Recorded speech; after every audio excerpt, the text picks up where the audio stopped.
Hello, I'm Lila. I used to believe that betrayal could be seen in someone's face. Until I witnessed my younger sister grinning when my husband shoved me down the stairs. He claimed I was faking everything, though expecting the symptoms, the discomfort. He called it a test. But what if the hardest part wasn't the fall itself, but the quiet that followed? The way everyone avoided eye contact, the way she chuckled. What kind of relatives need proof that you're being truthful about your own body? And when they finally believe you, is it too late? Let me tell you what happened next. It had been almost a year since I'd taken a test. The last time I'd cried for hours in the restroom, wrapped in a towel as though it could shield me from the weight of that single pink line. But this time there were two faint lines. There was no shouting, no tears. I simply sat on the edge of the tub in our peaceful home in Maple Creek, staring at those lines as the sunlight shifted across the tiles. My hands shook, but not out of fear. It was something I thought I had buried long ago: hope. After 2 years of trying, after the surgery, after Mark had said, maybe we're just not meant to be parents, I was expecting, truly expecting, but I didn't tell him. Not yet. I told myself I needed to wait for the physician to confirm it. I wanted to protect this fragile beginning until I was strong enough to share it. But in reality, I wasn't prepared for his reaction, or, worse, his indifference. Mark came home early that evening. He didn't smile like he used to. That warmth, that spark in his eyes, was gone. He mentioned something about meetings being rescheduled, tossed his keys into the dish, and asked if dinner was ready.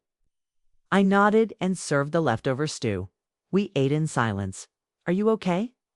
I asked finally. He looked up from his bowl, then down again. Fine, just tired. No kiss, no hand on my back. He got up before I could finish eating and disappeared upstairs. The next morning, I cleaned. It's what I did when my mind wouldn't settle. While folding laundry, I reached into my purse for the grocery list, but my fingers brushed something unfamiliar, something smooth, cool. I dug deeper and pulled out a small black device, a recorder. My heart sank. I stared at it, frozen, as if it had grown teeth. For a full minute, I didn't breathe. Did he put this here, or was I imagining things? I sat on the floor, surrounded by socks and shirts, trying to remember when my purse had been left unattended. My mind raced, my chest tightened. Was I just being paranoid? Had Mark mentioned something about tech for work? I couldn't recall. But why was this hidden in my personal bag? I tucked it back in and didn't confront him. Not yet. By Friday, Mark had become suddenly attentive, not affectionate, just observant. At breakfast, he asked, "Didn't you have that OB checkup thing coming up?" I froze. "How did you know about that?" I asked too quickly. "You put it on the fridge calendar," he replied. I didn't. I never put my medical stuff on there. He poured his coffee and said no more. At lunch, I made myself a decaf. He raised an eyebrow, going soft on the caffeine now. I gave a short laugh, just trying to sleep better. He nodded but watched me drink it as though he were testing a theory. That night, lying in bed beside him, stared at the ceiling, thinking about the last time I was really here, as a woman, about to become a mother. The first pregnancy had ended, and Mark had held me briefly, patting my back as if I were a child. The next morning, he'd said, "Let's not tell anyone. It's embarrassing enough." And now I was pregnant again. But I didn't recognize the man beside me anymore. Saturday morning, Liz called. My younger sister always called at strange hours. Her voice was too bright, too sweet. "Hey, big sis, what are you doing next Friday? Mom and Dad want to have a little dinner, family night." I hesitated. "I might have something for work." "Liar," she laughed. "You work from home. You're probably in your pajamas right now." I smiled thinly. "Maybe you sound different." "I don't know." "Heavier?" she teased. I forced a chuckle. "Just tired." "Come anyway. Everyone's been asking about you. Mark too." We hung up after a few more obligatory pleasantries. I sat still. For a moment, a long time phone on my lap, pulse in my throat. That night, after Mark went to bed early, claiming a migraine, I curled up on the lounge couch. My hand rested over my stomach. Protective, instinctive. I hope this time, I whispered to the quiet room. They believe you exist. Link to next chapter. From the passage, Mark watches quietly, unreadable expression by the time Saturday rolled. Around the lines on the test had darkened. I had an appointment scheduled for next Tuesday, but I hadn't said a word. Not to Mark, not to anyone. Just the thought of bringing it up twisted something inside me. He insisted we go to the gathering. Said it would look odd if we skipped another family night. I wanted to stay home, curl up, rest, but I knew better than to fight him when he was on a mission to maintain appearances. I wore a long cardigan over a blouse that hung just loose enough to mask the changes I'd started noticing in the mirror. In the car, Mark barely spoke. The radio stayed off. His hands gripped the steering wheel a little too tight. I didn't ask why. When we pulled up to his parents' new house, I had to force my breath steady. The backyard was strewn with twinkle lights, soft jazz played from hidden speakers. And a table of cheese and wine was already surrounded by familiar faces in pressed polos and pastel dresses. "Hey, look, who decided to show up?" Mark's uncle called. As we stepped through the gate, his mom waved from the grill with tongs in one hand and a glass of Chardonnay in the other. Nothing about the scene looked threatening, but my skin prickled anyway. Emily arrived 15 minutes after us, fashionably late as always, in a white jumpsuit that screamed attention. She moved like someone who knew the spotlight was hers, even when it wasn't. She hugged me longer than necessary, pulling me close enough to whisper, "You're glowing. Must be something in the water or in your belly." Before I could respond, she handed me a small pink gift bag with glittery letters for future. Little surprises. Stared at it, pulse skipping. She giggled just for laughs, saying loud enough for nearby cousins to hear. You never know when a woman your age decides it's time to prove a point. I wanted to disappear.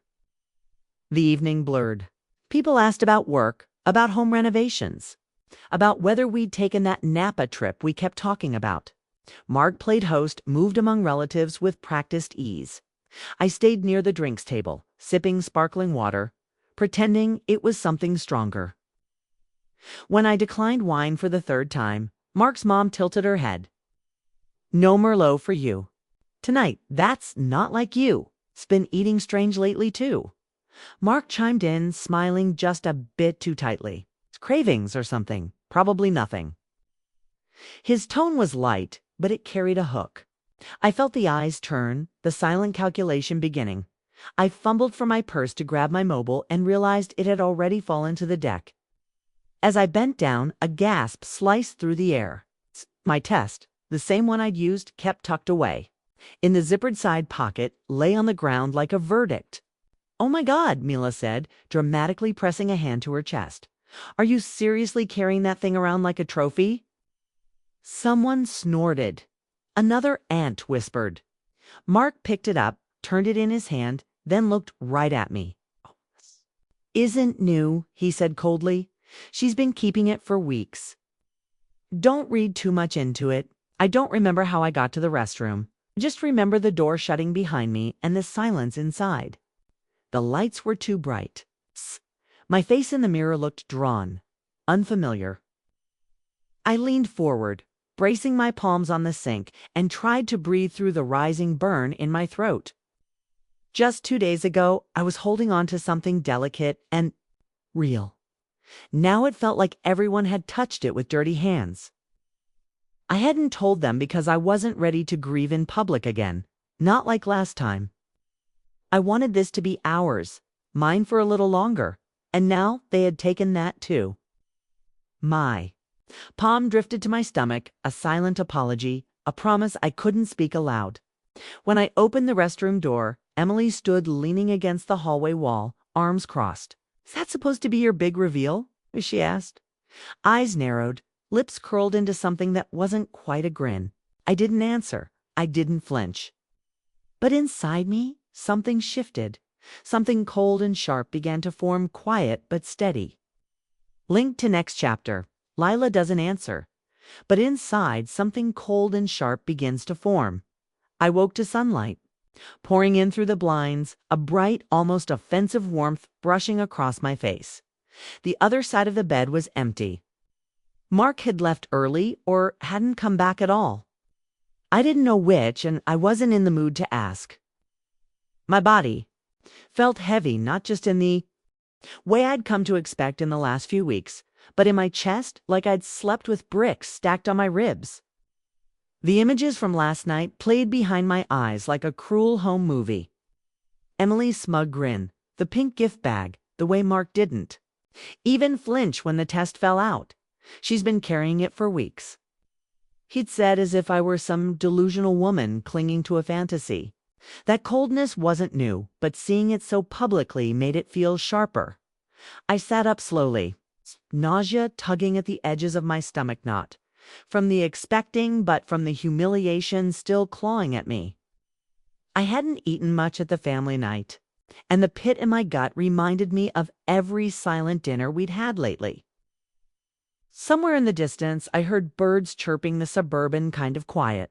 Lawnmowers in the next block, a dog barking once, then silence. I made my way downstairs, set a slice of toast in the toaster, and stared at it until it popped up.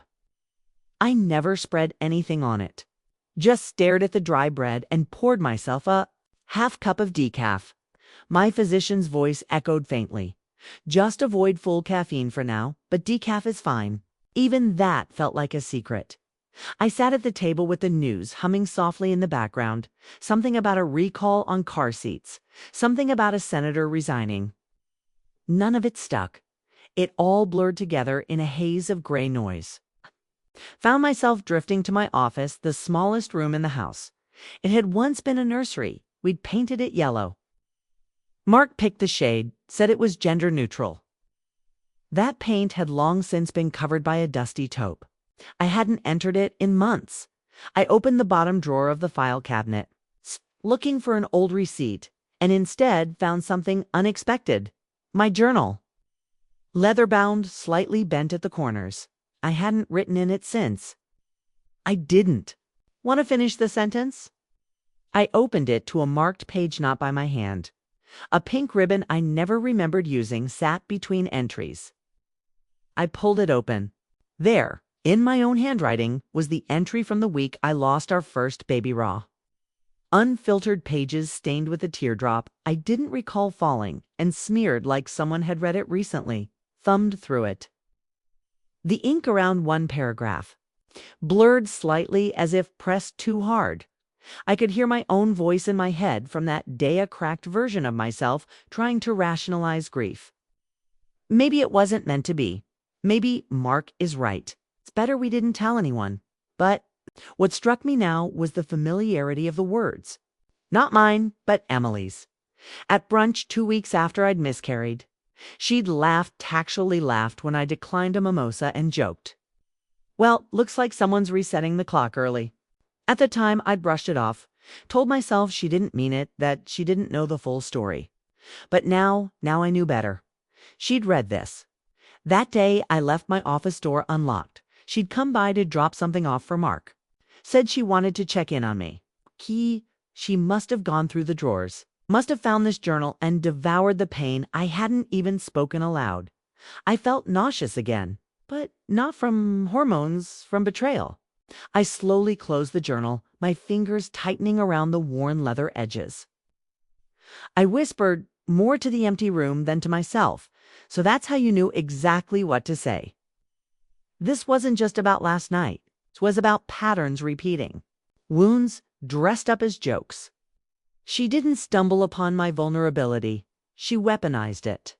My heart thudded a little faster as I walked back to the kitchen, grabbed my laptop, and opened a blank document.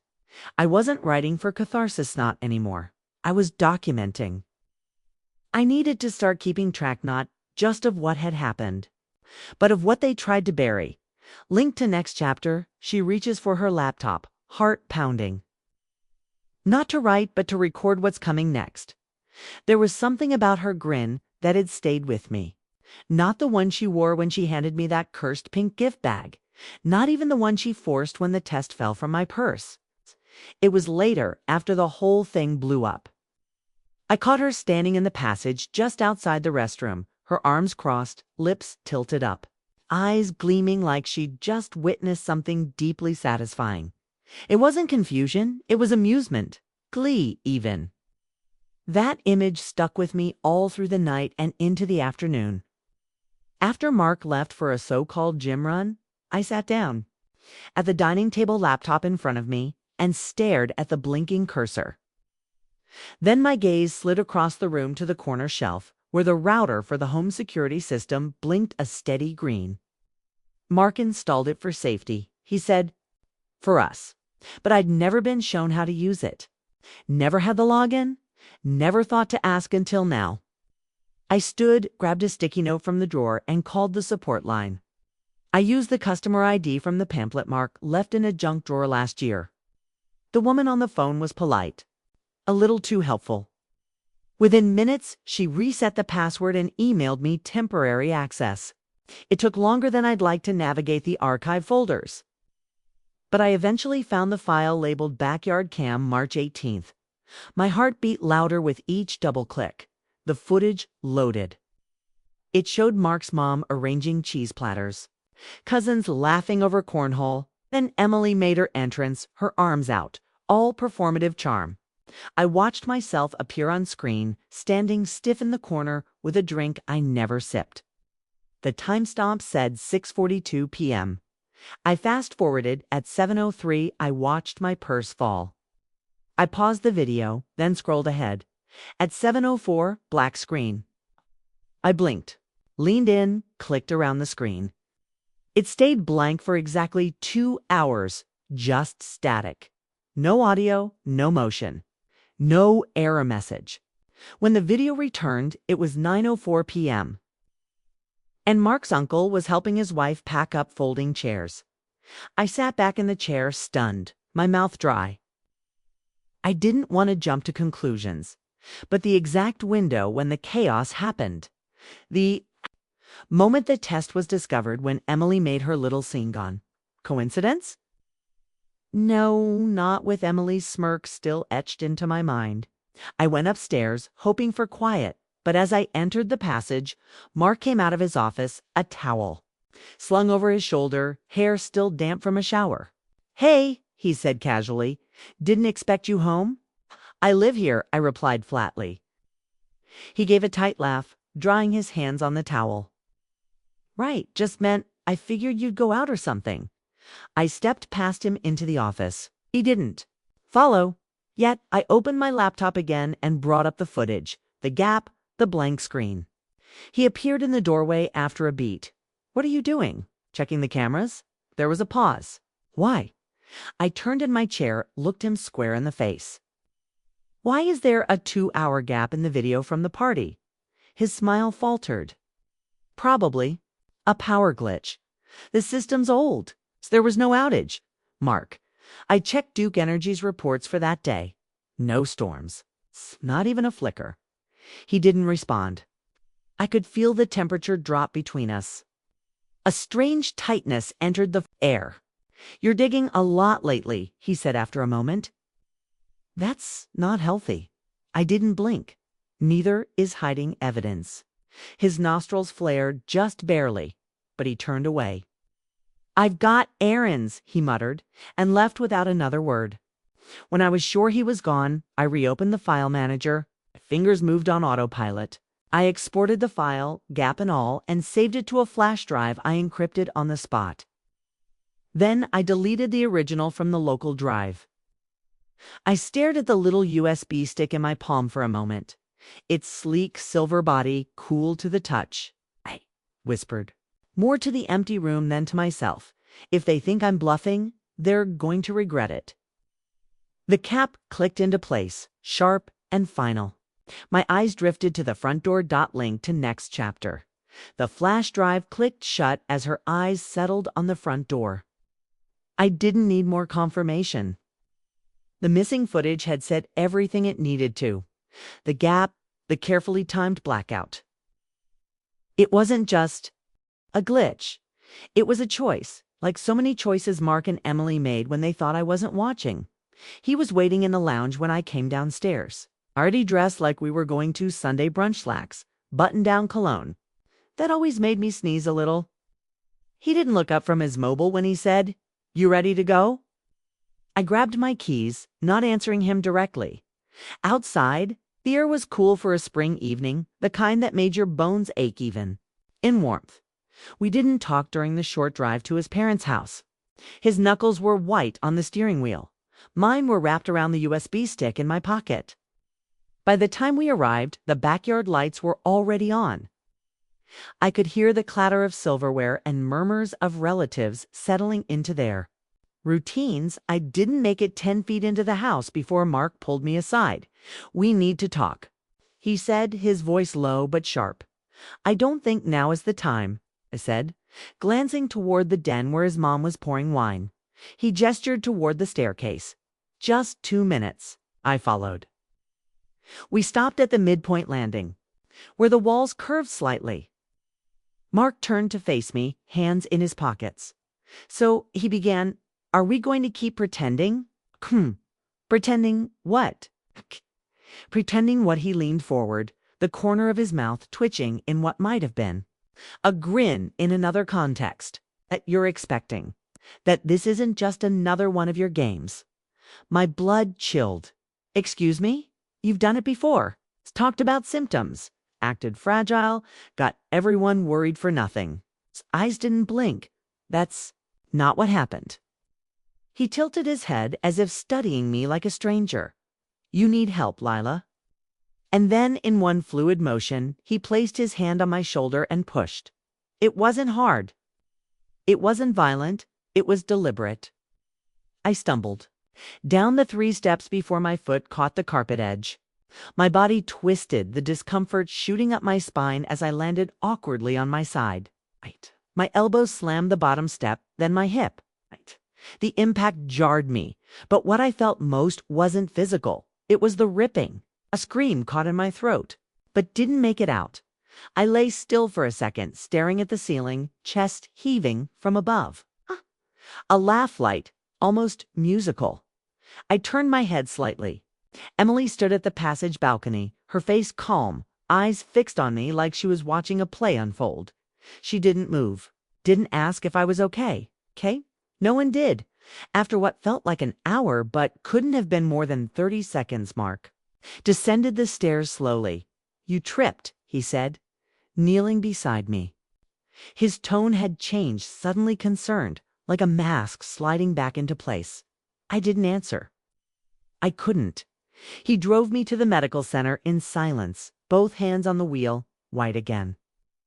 No music, no questions, just the steady sound of his breathing, too measured to be natural. At the hospital. Fluorescent lights flickered above me as nurses moved with gentle urgency. Blood work, ultrasound, quiet whispers I couldn't interpret. Mark sat in the corner, flipping through a magazine like we were waiting for a haircut. Eventually, a young physician stepped in. "You were expecting," she said softly. "But I'm afraid the pregnancy didn't survive the fall." The world didn't spin. It just stopped. No tears, no screams, just that same stillness from a year ago, echoing louder this time, later. Alone in the recovery room, I lay there staring at the ceiling tiles. The pain medication dulled everything but the ache behind my ribs. A nurse came in to check my vitals. She was older, with kind eyes. As she adjusted my she hesitated. "Can I ask something?" She lowered her voice. "You didn't just fall, did you?" I stared at her. My mouth opened, then closed. She nodded as if I'd answered. I couldn't say the words. "Not yet." Back in the silence, I placed a hand over my stomach. The goodbye wasn't new, but the cause was. This time, it wasn't my body that failed. It wasn't chance. It wasn't bad luck. This time, it was him and her. I stared at the wall clock for a while before turning to my mobile. A Nutha message lit up the screen from Meej, a single emoji, a smiling face. Linked to next chapter. Her mobile buzzes on the side table. It's me texting a smiley face. Morning came slow and silent, like the medical center didn't know what had happened. I woke with a dull ache in my hips and an IV. And an IV. Drip ticking beside me, my body felt hollow, but not numb. I didn't cry not anymore. I'd shed enough tears for people who only saw my grief as a nuisance. Mark sat in the corner, scrolling through his mobile like he had somewhere better to be. He hadn't said much since the night before. No apologies, no questions. Occasional sigh, as if I was the one who'd burdened him. A nurse came in with my discharge paperwork. Her smile was soft, but her eyes scanned my face too closely. She placed my personal items beside the Clear bag with my wallet, keys, and mobile. As I reached for it, I noticed a small red dot blinking faintly on the screen. If I'd forgotten about the voice memo app. My heart kicked once, then steadied. I tapped the file. It wasn't long, just over 2 minutes. The timestamp showed it was recorded last month during a visit to the OB/GYN. Mark had insisted on coming along that day, said he wanted to support me, but the recording told a different story. I just want to understand, his voice said, calm and collected. How can one really verify if a pregnancy is real? Some women exaggerate, for attention, for leverage. All the physicians. Response was professional, distant, but Mark's tone, that calculated detachment tit, was unmistakable. He'd been preparing for this, planning it. I replayed the audio 3 times, each time letting the chill settle deeper into my chest. I slid my mobile into my bag, thanked the nurse, and walked out before Mark could offer his fake smile. Jumped up, reaching for the keys. I'll drive. No, I said, stepping back. I've called a car. He raised an eyebrow. You're serious? I didn't answer. The rideshare pulled up and I got in, never looking back. The ride home was quiet. I asked the driver to take the long route, giving me time to think. The trees blurred past the window, and my fingers curled around the mobile, in my lap like it was the only anchor I had. Once inside the house, I went straight to my workroom. The light through the blinds fell across the floor in pale stripes. I crouched beside the locked cabinet, turned the key, and pulled out an old shoebox filled with receipts, files, and notes I hadn't looked at in months. It didn't take long to find it, a small slip of paper yellowing at the edges. Mark's purchase from a medical novelty site. He told me once it was for a Halloween party prank. I hadn't thought twice, but now I ran the item code through the site's archive. Fake ultrasound kits identical to the one he joked about once months ago when he saw me reorganizing old scanned photos. He planted the idea early and waited for a moment to make it matter. I laid the receipt next to my mobile and pulled out a legal pad. I began writing dates when Mark started asking pointed questions. When Emily made innocent jokes about me being dramatic, when I noticed the shift in how the relatives treated me. A pattern emerged. Not a sudden betrayal, but a slow burn, coordinated. They wanted me to look unstable, to paint my pain as fiction. But what they hadn't counted on was what I'd kept. I took pictures of the receipt, the audio file timestamp, and a screenshot of the website showing the matching item code. I opened my cloud folder one Mark didn't know existed and created a new subfolder. I titled it "In Case They Come For Me Again." Then I stared at the screen. There was a name I hadn't spoken to in over a year. Someone who once said, "If you ever need help, real help, not just a vent, call me." I typed a message, fingers trembling, but steady enough to finish. "I'm ready if you are." Link to next chapter, then begins typing a new message to an unknown recipient. "I'm ready if you are." I stirred honey into my tea with slow, steady circles. The sound of the spoon against porcelain was the only thing I heard. No music, no TV, just that soft clinking and the faint hum of spring wind against the windows. My laptop sat open in front of me, the cloud folder still safe, the evidence intact, screenshots, voice memos, receipt scans. They were all there, untouched. My hands didn't shake, not this time. My mobile buzzed across the table. Have you seen Emily's blog post? The text read, I clicked the link and my stomach turned before the site even loaded. The title alone made me exhale through my nose. When Family Turns Fiction, a sister's perspective on manipulation. Emily's signature style was all over it: light, witty, filled with self-deprecating charm, masking cold cruelty. She called me emotionally fragile, said I had a history of exaggerating for sympathy, that my recent meltdown was part of a pattern. She didn't use my name, but the hints were blatant. She's brilliant at performance, Emily wrote. Always has been. But I just want peace, and sometimes peace means letting go of toxic people even when they share your blood. The comment section exploded. You're so brave. Toxic siblings are the worst. Sending love, Emily. Someone even wrote, sounds like your sister needs help. I stared at the screen, letting the heat crawl up my chest slowly, purposefully.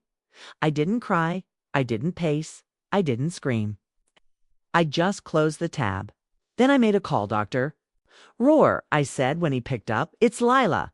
A pause. Lila. Yes, I saw the news. I need something from you, a statement. Something confirming what I was actually going through. He sighed. I want to help. You know I do. But Mark's attorney contacted me last week. Of course they did, I muttered. They reminded me of confidentiality and liability clauses. If I speak on record, they could drag me into a suit. My practice, I understand, I said before he finished. Thank you for taking the call. I believe you, he added, his voice soft. But I can't put it in writing. I ended the call, and I grabbed the folder from my cabinet, the one labeled Lila's War in faded ink, and drove to the Women's Legal Aid Center downtown. It was a beige building with peeling paint and a rusted mailbox, but it held more truth inside than any place I'd been lately. I sat across from a volunteer named Karina. She looked younger than me, but her eyes were seasoned. Take your time, she said. Nodding toward the papers in my hands, I laid out everything: the receipt, the USB stick, the ultrasound comparison, the recording of Mark asking how to verify a real pregnancy. When I finished, Karina asked just one thing. Do you want to handle this quietly, or do you want to make it public? I met her gaze. Quiet didn't get me anywhere. I'm ready to set it on fire. By 3:17 p.m., I had written and posted an anonymous op titled Gaslit by Blood. I didn't name names, but the details were unmistakable. I included screenshots of text messages, redacted, but telling a blurred version of the receipt. Mark's voice captured mid-sentence, asking, some women fake it, right? I posted it on a private forum for women's rights advocates, where stories were shared, supported, and then sometimes went viral. By 4:45 p.m., the post had over 30,000 views. Lawyers, therapists, journalists, people I'd never met, began resharing it, commenting with outrage, empathy, fury. They didn't know my name, but they knew my story. Emily, of course, remained clueless. At 6:02 p.m., she posted a sun-drenched selfie on Instagram with the caption, sunshine and no regrets. 10 minutes later, the comments started changing. Wait, isn't this the sister of that woman who just exposed her whole family? Then another, Emily, care to comment on Gaslit by Blood? A third, you looked a lot more confident before receipts dropped. I watched it unfold with a stillness I didn't know I was capable of. I sipped my tea. My heart didn't race. This wasn't revenge. This was the beginning of reclamation. Link to next chapter. One says, wait, isn't this the sister of that woman who just exposed her whole family? When Mark's mother texted, inviting me to a calm discussion dinner, I didn't respond. Right away. I just stared at the message, then reread it twice, as if the phrasing might soften with repetition. But no, it stayed the same soft words, hiding sharp edges. I knew what they were planning. A family image rescue. A room full of carefully worded excuses, probably staged on fine china. I could have ignored it, but I didn't.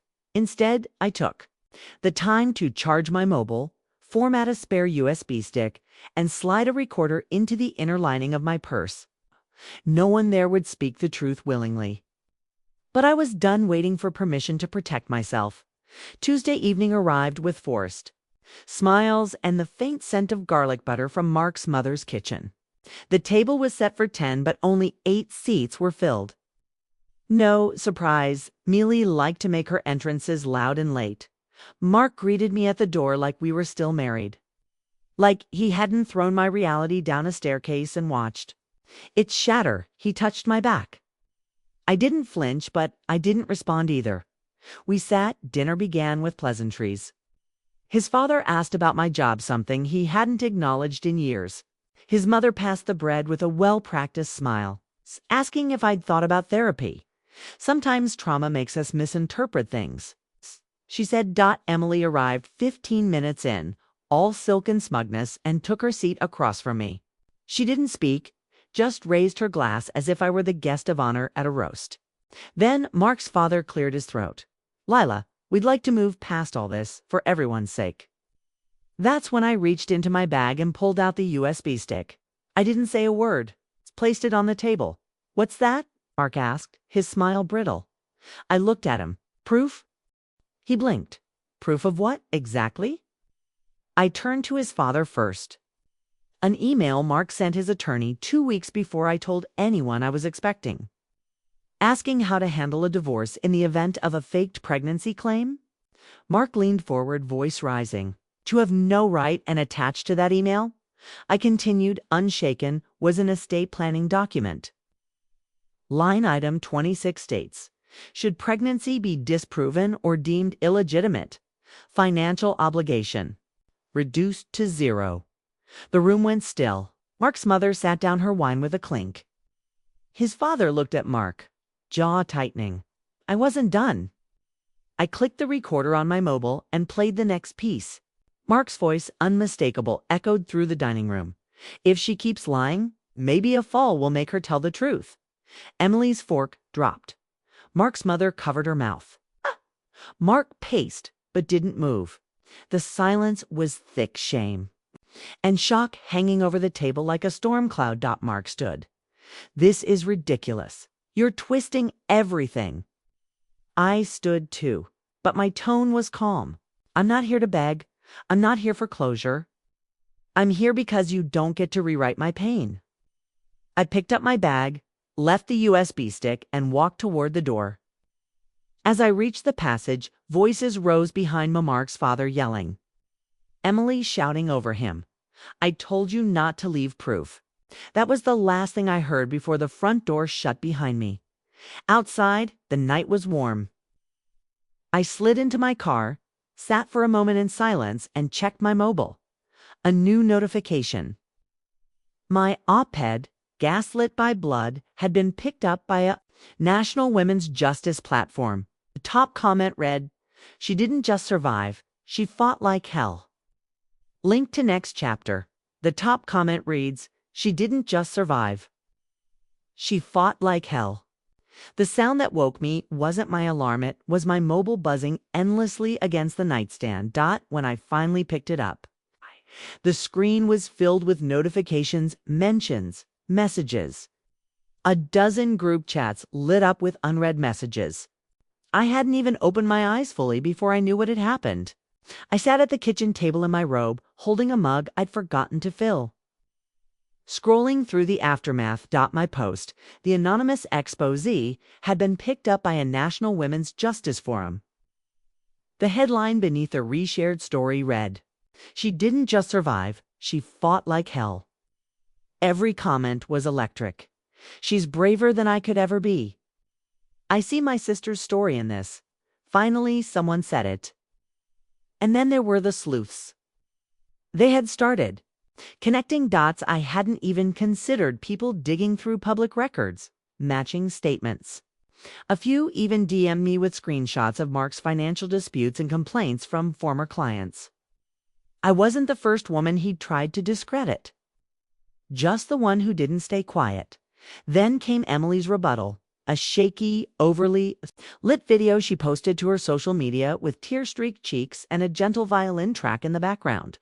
She talked about family being messy, about forgiving those who twist pain into performance. It backfired instantly. Comments poured in, calling her out the performance, questioning the timing, tearing apart her tone. One person wrote, "If this is actin', she deserves an award for worst supporting sister." Another said, "Girl, we watched you drop the knife and tried to pick up a mirror." I closed the app. That was enough internet for now.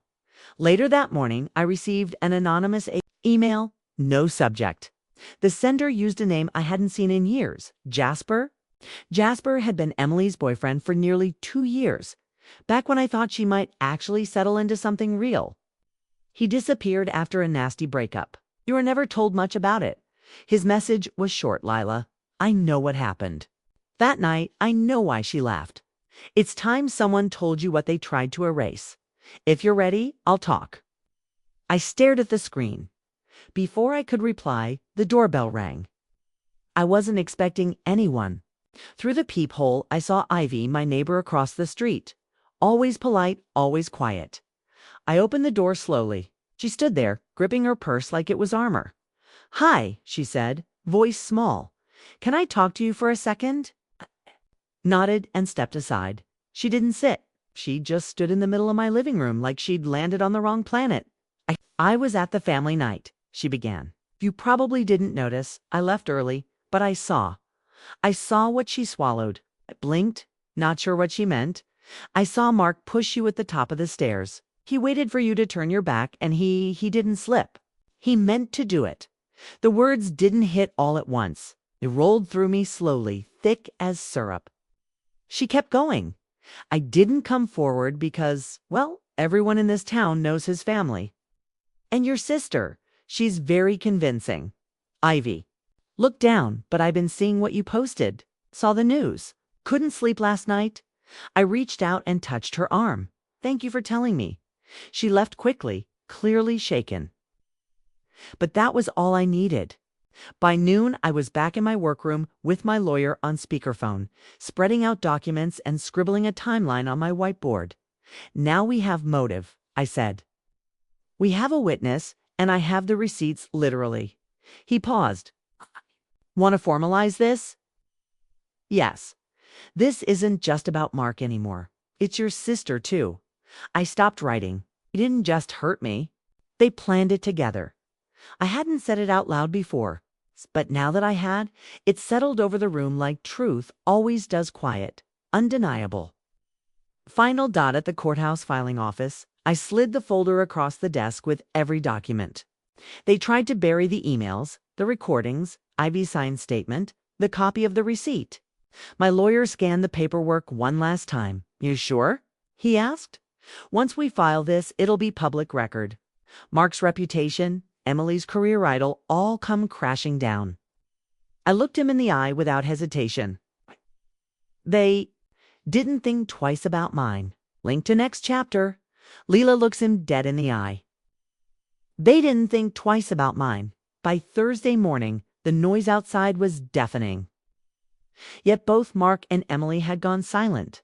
Their social media pages, once filled with perfectly filtered smiles and curated quotes about family and forgiveness, were suddenly empty. No posts, no comments.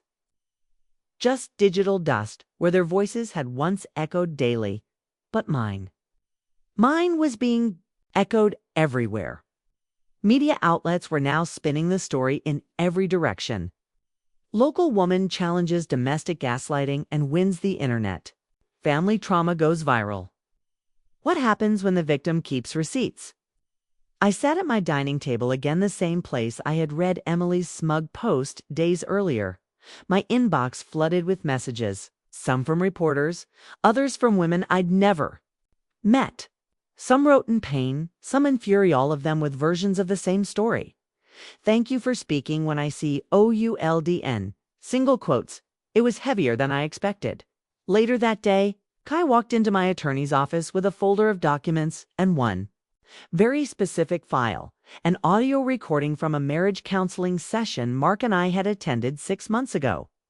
Back then, I turned on the recorder because I didn't trust myself to remember how things had really unfolded. Today, I turned it over because the world needed to hear the truth. We sat in his office, papers spread between us. I hit play on the recording. Mark's voice was smooth, measured, familiar in all the worst ways. I just think Lila sometimes embellishes. It's not malicious, but she tends to make things bigger than they are. The counselor's voice was polite, mine barely audible. I had defended myself quietly, nervously back then. I still wanted him to like me, still believed he might change. My lawyer paused the file. "This audio changes everything," he said, tapping a finger on the table. "This shows pattern intent." He wasn't confused. He was crafting a narrative. I nodded, not out of pride, but clarity. That night, long after the email stopped and the house had gone still, my mobile buzzed again. Unknown number. A single emoji popped onto my screen, a laughing face, followed by one line. "You really think they'll believe you now?" I stared at it for a second before taking a screenshot. Then I forwarded it directly to my lawyer. Mark was still playing the game, but I had rewritten the rules. The next morning, we sat in a quiet conference room at the Medical Center Legal Counsel.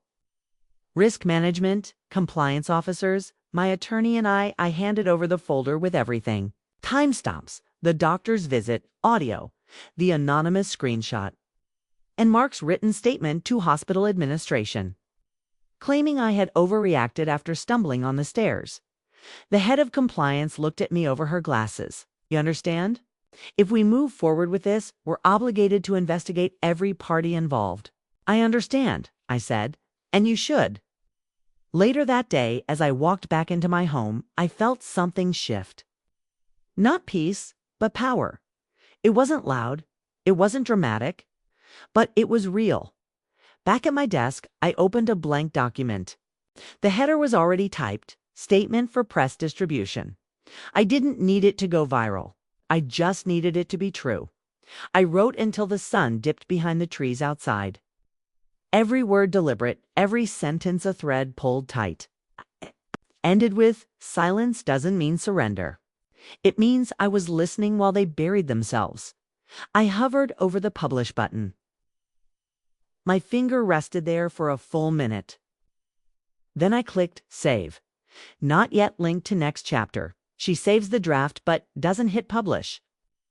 Not yet. I arrived at the courthouse 15 minutes early, not because I was eager, but because I needed to sit with the silence before the final formality began. The hallway was cold, echoing with footsteps that didn't belong to me. The envelope in my hand felt heavier than it should have, the finalized divorce agreement. Neatly folded, legally binding. Mark showed up 2 minutes before the hearing. Didn't look at me. His lawyer nodded stiffly at mine. Mark wore the same blazer he used to reserve for charity galas, probably thinking appearances still mattered. But this wasn't a room where smiles meant anything. We were called in. I took the pen from the clerk before she finished her sentence and signed where I needed to. My name followed by a period, not a flourish, not a hesitation, just final. The judge asked if we'd like to make statements. I shook my head. Mark mumbled, "No, Your Honor. My list didn't show." Not that I expected her to. It's the only time she appeared lately was when it served her narrative. Outside the courtroom, my lawyer placed a hand lightly on my shoulder. "You should know, this was rare. The court didn't hesitate. They believed everything you brought in." I gave him a small nod because I wasn't bluffing. I didn't feel triumphant. I didn't feel anything yet. It's just an unfamiliar lightness in my chest, like breathing through a cracked window after years of stale air. That night, back home, I found myself scrolling through an old folder on my laptop, one labeled letters. Never sent. There it was, sitting untouched since last fall. "'Tis dose." I clicked it open. It was long. 2 long paragraphs detailing how much I missed her, how confused I felt, how I wanted to understand what had changed between us. I had poured words into it when I still believed she was capable of remorse, when I thought there was still a version of her that missed me too. I read every line quietly, No tears, no pity. Just the strange detachment that comes when you read a story you once starred in, but now no longer recognize. I hovered over the file for a moment, then deleted it. No hesitation, next. I opened my photos, scrolled until I found the last picture of Mark and me. Taken 2 weeks before everything began to fall apart. We were at a fundraiser. I had my hand on his chest and he was smiling. So was I, but I remembered that night. I remembered the way he hissed at me in the car because I forgot to thank a donor. I remembered how I cried in the restroom and reapplied mascara before the auction. I deleted that picture too, and it kept going image after image, memory after memory, wiped clean. Not because I wanted to forget, but because I was done honoring the parts of my life they never earned. By the time I finished, my phone was down to 8% battery and the room was dark around me. I lay on the couch, a blanket over my legs, the windows open just enough to let in the night air. I didn't need justice to feel free. I whispered into the quiet. I just needed it to close the door. Then, as if summoned by the words, the doorbell rang. I sat up slowly, heart steady, not startled, just alert. At the door, no one stood waiting, but on the mat, a single envelope. No name, no return address. Just silence. Link to next chapter. The doorbell rings. An envelope is left on her doormat with no name. The envelope on the mat wasn't thick. No stamp, no handwriting. Just my name printed in soft gray type, centered like it had always belonged there. I took it inside, set it on the table, and opened it with the corner of my fingernail. Inside was a single sheet of letterhead from the North Carolina Women's Advocacy Collective. It's a real organization, not just an online community. The note was brief. They'd followed my story anonymous, though it began, and wanted to invite me to speak at a closed retreat for survivors of domestic psychological abuse. I sat with the letter for a long time, letting it rest on my lap while I stared out the window. It wasn't an invitation to relive anything. It was a request to speak as someone who lived through it. The house felt different now, not emptier, not lonelier, just still. Each room no longer echoed what happened inside it. It simply existed. I walked from the kitchen to the lounge to the bedroom with a sense of grounding I hadn't felt in years. The pictures were gone. The carefully placed decor Emily once helped arrange had been boxed up and donated. Oh, what was? Left were things that served me. Books, warmth, throws. Light. I sat at my desk for the first time in weeks and opened a blank page in my journal. Not Mark, not Emily, not the fall. It's just me. I wrote about the lake, so the next morning I went. It was a small spot just outside Chapel Hill where Mark and I once stood, imagining picnics and toddler shoes and swimming lessons. I hadn't been back since, but I brought something with me, a stone the size of my palm, engraved with one word. Still, I didn't say a prayer. I didn't release a balloon. I didn't cry. I just walked to the edge of the water, knelt, and placed the stone down where the grass met the dirt. It wasn't a funeral. It was a goodbye. That afternoon, I met with the director of the collective. Her name was Margaret. A woman in her 60s with salt gray curls and a voice that cut through air like kindness disguised as iron. She didn't ask me to relive every detail. She just said, "We think your voice could help women find theirs." I told her the truth. "I'm not sure I'm ready." She smiled. "It's okay. We're not asking for readiness, just honesty." I nodded. Sometimes surviving meant speaking. While still shaking, the panel was held 3 days later at a retreat center tucked in pine trees, quiet, tucked away. The other speakers were women of all kinds, young and old. Some loud, some who barely spoke above a whisper. I sat in the front row until they called my name. I walked slowly to the microphone. My heart didn't race. My hands didn't shake.